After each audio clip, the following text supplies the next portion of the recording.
নমস্কার, সুমিস ডেইলি ব্লগে আপনাদের সকল বন্ধুকে স্বাগত জানাই। তো বন্ধুরা, আজকে একটি নতুন রেসিপি তৈরি করব, সেটা হলো ম্যাঙ্গো শেক বা আমের শরবত।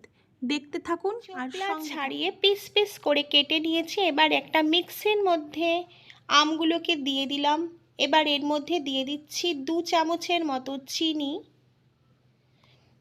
এইবার দিয়ে দেব এলাচ, তারপরে দিয়ে দিচ্ছি আমুল দুধ। এবারে খুব ভালো করে পেস্ট করে নিতে হবে।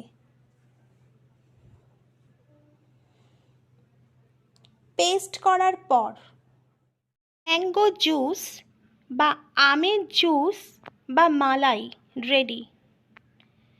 দেখো বন্ধুরা, সার্ভ করার পর গ্লাসের মধ্যে একটু এলাচ দিয়ে ডেকোরেশন করে পরিবেশন